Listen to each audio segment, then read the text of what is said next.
दुष्कर्म का आरोपी पॉक्सो एक्ट में दोषी करार, हुई 20 साल की सजा।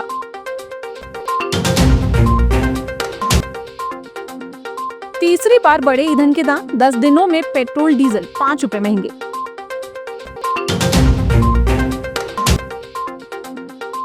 रेन बसेरा के पास शराब दुकान खोलने का प्रस्ताव, महिलाओं का उग्र विरोध।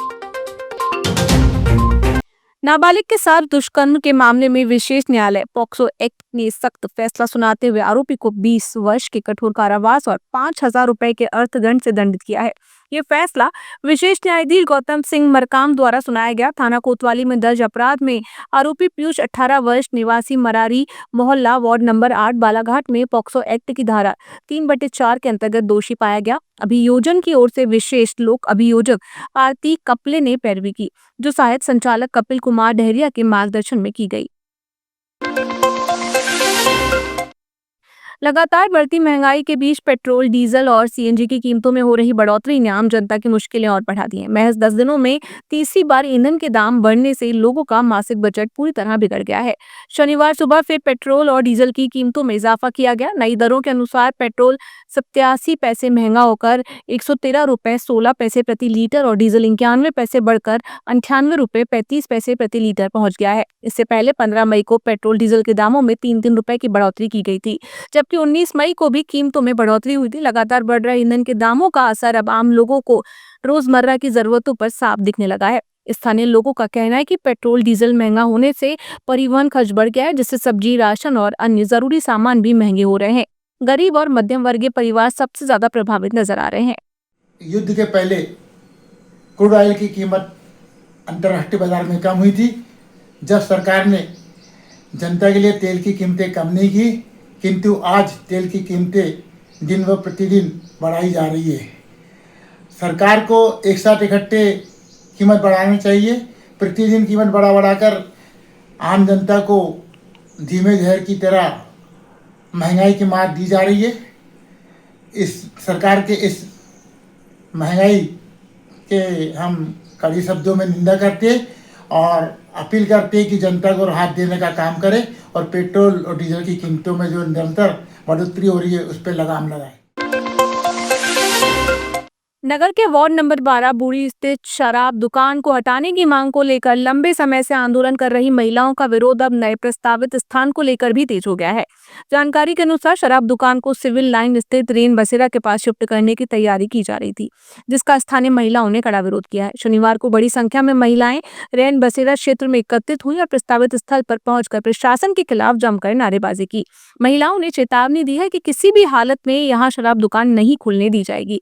प्रदर्शनकारी महिलाओं का कहना है कि रैन बसेरा के आसपास यात्रियों, आम नागरिकों और जरूरतमंद लोगों का लगातार आना जाना रहता है। ऐसे संवेदनशील क्षेत्र में शराब दुकान खुलने से सामाजिक माहौल बिगड़ेगा और सुरक्षा संबंधी समस्याएं बढ़ेंगी।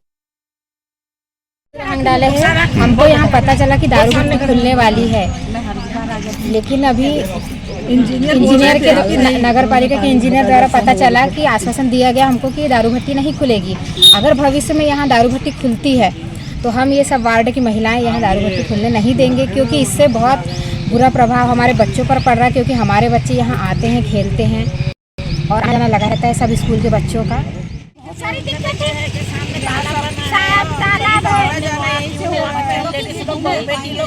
छोटे-छोटे हमारे बच्चे खेलने आते हैं, फिर हमारी सिविल लाइन है, सिविल लाइन में दारू भट्टी कैसे होना चाहिए? यहाँ पर टहलने घूमने, हाँ शाम को घूमने आते हैं, आना जाना है, बच्चे ये रोड है, स्कूल में जाने वाले स्कूल, यहाँ दारू भट्टी नहीं खुलने देंगे। जो करना चाहे करेंगे, लेकिन जिले में यात्री बसों की सुरक्षा व्यवस्था को लेकर बड़ा खुलासा हुआ है। शाहजहांपुर बस आगजनी हादसे के बाद प्रशासन ने जब बसों की जांच शुरू की तो कई गंभीर खामियां सामने आई। पुलिस मुख्यालय के निर्देश पर यातायात विभाग और परिवहन अमला संयुक्त रूप से बसों की जांच कर रहा है। शनिवार को स्थानीय बस स्टैंड पर हुई कार्रवाई में अधिकांश बसों के इमरजेंसी एग्जिट गेट बंद मिले। कई बसों में फर्स्ट एड बॉक्स की दवा एक्सपायर पाई गई, जबकि अग्निशमन यंत्र और किराया सूची भी गायब मिली। ये स्थिति यात्रियों की सुरक्षा के प्रति बस संचालकों की लापरवाही उजागर करती है। हालांकि इतनी गंभीर अनियमितताओं के बावजूद फिलहाल केवल समझाइश देकर 2 दिन का समय दिया गया है। यातायात थाना प्रभारी ने चेतावनी दी है कि तय समय के बाद भी खामियां मिलने पर सख्त कार्रवाई की जाएगी। अभी जैसे बसों को चेक कर रहा है, तब देखे बहुत सारी जो बसें हैं, फायर जो इमरजेंसी गेट है वो तो ओपन हो रहे हैं, लेकिन इन लोगों ने क्या सीट लगा के रखी हुई है। तो इन सबको समझाई भी जा रही है कि आप 2 दिन के अंदर ये सीट बता लें।